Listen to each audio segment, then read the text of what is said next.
आप सभी का स्वागत है मेरे चैनल स्टडी कॉर्नर में। बच्चों, आज हम दिल्ली से प्रोवाइड वर्कशीट करेंगे जो दिनांक 7 जुलाई 2020 की होगी।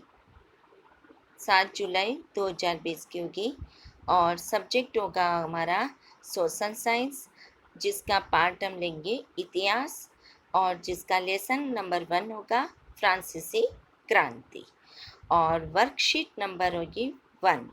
और आज का हमारा टॉपिक होगा 18वीं सदी के उत्तरार्ध में फ्रांस।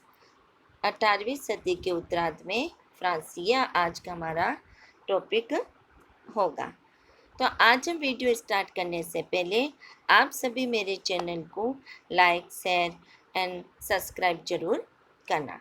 तो चलते हैं, हम वीडियो स्टार्ट करते हैं।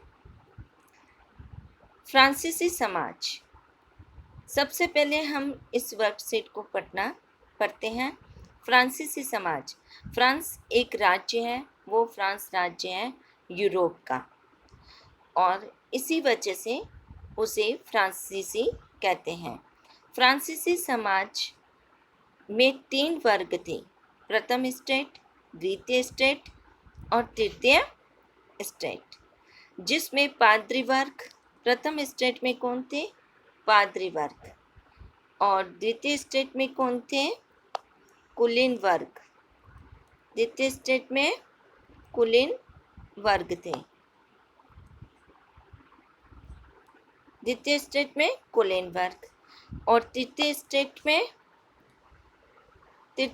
में बड़े व्यवसायी, अदालती, कर्मचारी, वकील, किसान और कारीगर, छोटे किसान, भूमिहीन मजदूर, नौकर, ये सभी फ्रांसीसी समाज के थे और ये 3 स्टेट में बांटे गए थे, 3 श्रेणियों में बांटे गए थे। अब पॉइंट आता है हमारा 18वीं सदी के उत्तरार्ध में फ्रांस की सामाजिक और आर्थिक स्थिति। इसका फर्स्ट पॉइंट है ब्रूबो राजाओं के आलीशान जीवन के कारण खाली राजकोष। इसका दूसरा पॉइंट है अनाज के दामों में बेतहाशा बढ़ोतरी की वजह से जीविका संकट। इसका तीसरा पॉइंट है समाज में पहले और दूसरे वर्ग के लोगों को जन्म से विशेषाधिकार प्राप्त थे और उन्हें टैक्स नहीं देना पड़ता था। टैक्स का सारा भार तृतीय स्टेट पर था। तृतीय स्टेट कौन सा है? ये वाला तृतीय स्टेट। और इसी पर सभी भार था कि ये सभी लोग एक कर देते थे। किनको देते थे? पहले और दूसरे वर्ग के लोगों को। पहले और दूसरा वर्ग कौन था? पहला वर्ग था पादरी वर्ग और दूसरा वर्ग था कुलीन वर्ग। इन दोनों को ये तीसरा वर्ग कर देता था। 4 पॉइंट है लगातार युद्धों के कारण फ्रांस पर लगभग 10-12 अरब लिवरे का कर्ज था। 5 पॉइंट है पूरी आबादी का 90% किसान थे।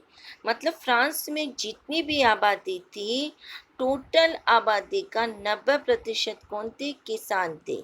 और जिसमें से 60% जमीन पर कुलीन और चर्च और तीसरे स्टेट के अमीरों का अधिकार था। मतलब किसानों का तो कोई अधिकार नहीं था।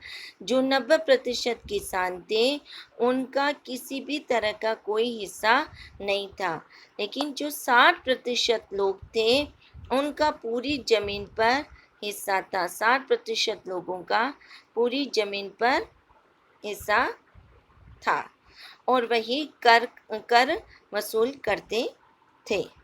तो अब हम इसके प्रश्नोत्तर करते हैं। प्रश्न नंबर 1, 18वीं सदी के उत्तरार्ध में फ्रांसीसी समाज कितने वर्गों में विभाजित था? तो 18वीं सदी के उत्तरार्ध में फ्रांसीसी समाज 18वीं सदी के उत्तरार्ध में फ्रांसीसी समाज 3 वर्गों में विभाजित था। प्रथम स्टेट, द्वितीय स्टेट और तृतीय स्टेट। ये क्वेश्चन 1 का आंसर है। क्वेश्चन नंबर 2, पादरी वर्ग समाज किस स्टेट में आते थे? तो क्वेश्चन नंबर 2 है, पादरी वर्ग समाज प्रथम स्टेट में आते थे। ये इसका दूसरा आंसर होगा। पादरी वर्ग समाज किस स्टेट में आते थे? पादरी वर्ग समाज प्रथम स्टेट में आते थे। तीसरा क्वेश्चन है, किन वर्ग स्टेट के लोगों को जन्म से विशेष अधिकार मिले थे? किसको था इनको विशेष अधिकार मिलने का? ये देखो आंसर है।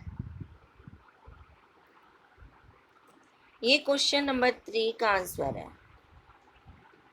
समाज में पहले व दूसरे वर्ग के लोगों को जन्म से विशेष अधिकार प्राप्त थे और उन्हें टैक्स नहीं देना पड़ता था। टैक्स का सारा भार तृतीय स्टेट पर था।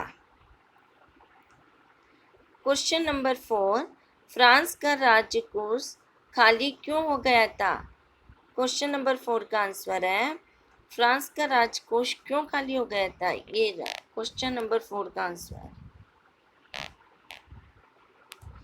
ब्रूबों राजाओं के आलीशान जीवन के कारण राजकोष खाली हो गया था।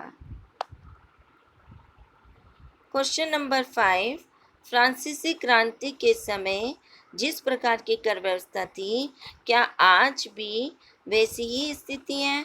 अपने उदाहरणों के द्वारा स्पष्ट कीजिए। तो फ्रांसीसी क्रांति के समय जिस प्रकार की कर व्यवस्था थी, इसका निम्नलिखित थे। इसका फर्स्ट पॉइंट है, कुलीन वर्ग व पादरी वर्ग के लोगों को करों से छूट थी। कुलीन वर्ग के लोग किसानों से कर वसूल करते थे और चर्च के लोग भी किसानों से धार्मिक कर यानी कि टाइल वसूल करते थे और दूसरे लोग भी टाइल नाम का एक अप्रत्यक्ष कर या प्रत्यक्ष कर वसूल करते थे। अप्रत्यक्ष कर में नमक और तंबाकू या अन्य उपभोग की वस्तुओं पर कर लगाया जाता था। ये फ्रांसीसी क्रांति की कर व्यवस्था थी। लेकिन आज की कर व्यवस्था में ऐसा कुछ भी नहीं होता है। आज की कर व्यवस्था में बहुत परिवर्तन हो गया है। आज सभी वर्ग के समूह को कर देना पड़ता है, चाहे वो पादरी वर्ग हो और चाहे वो कुलीन वर्ग के लोग हो। कर की व्यवस्था सभी के लिए बराबर होती है और कर को एक प्रतिशत के हिसाब से बांट दिया गया था। जैसे किसी की आय 3 लाख रुपए है तो उस पर 10% कर लगाया जाता था और तथा किसानों का कर भी माफ़ कर दिया जाता है। आज नमक व अन्य उपभोग की वस्तुओं पर किसी भी प्रकार का कोई कर नहीं लगाया जाता है। तो आज की कर व्यवस्था फ्रांसीसी कर व्यवस्था से बहुत ही अलग है। आप मेरे चैनल को लाइक और शेयर एवं सब्सक्राइब जरूर करना।